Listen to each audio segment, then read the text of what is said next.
नसीब में काहे ना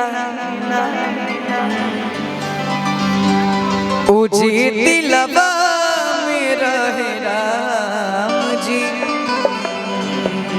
ओ नसीब में काहे ना जिकरला तुहके पूजनी ओ हमके चाहे ना कि जिकरला तुहके पूजनी ओ हमके चाहे ना तजी दिलवा में रहेरा जी नसीब में काहे ना जी दिलवा में रहेरा जी नसीब में काहे ना का जिकरला तोहके पूजनी ओ हमके चाहे ना जिकरला तोहके पूजनी ओ हमके चाहे ना जी दिलवा में रहेला जी नसीब में काहे ना जी दिलवा में रहेला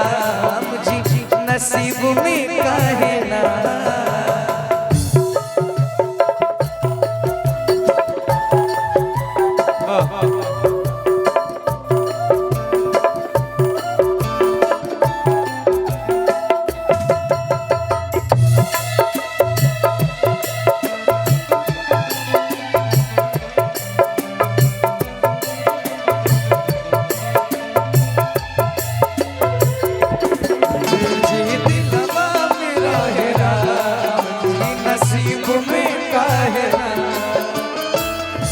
दुनिया में सब कुछ करिहा बतिया कही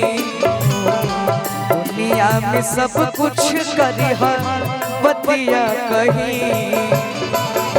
प्यार के करो से न करिहा हाय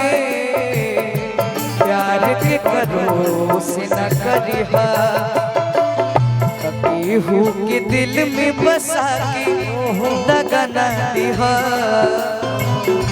केहू के दिल में बसा के दगा ना दिहा प्यार के करो से न करिहा हाय प्यार के करो से न करिहा अरे उड़ जाना नींदिया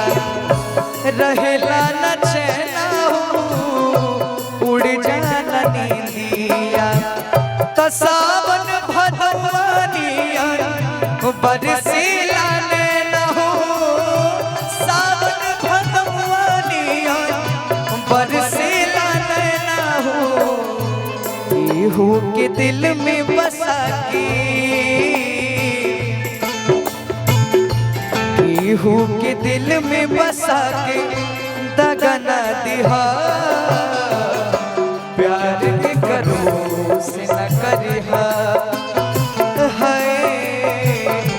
प्यार के करो से न करिहा हाय प्यार के करो से न करिहा हाय प्यार के करो से न करिहा प्यार के करो से न करिहा। बढ़िया लागल बाटे तो एक बार जोरदार ताली बजा के अपन आशीर्वाद दे दीजिए। आगे का कार्यक्रम भैया आपके हाथ। आर्यन एगो बात कही मान ल हर गांव में अगुआ होले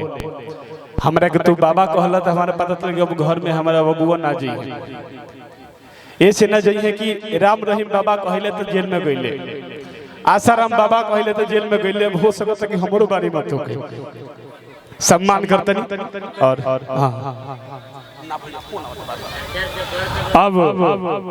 देखिए रूपा बहुत सुंदर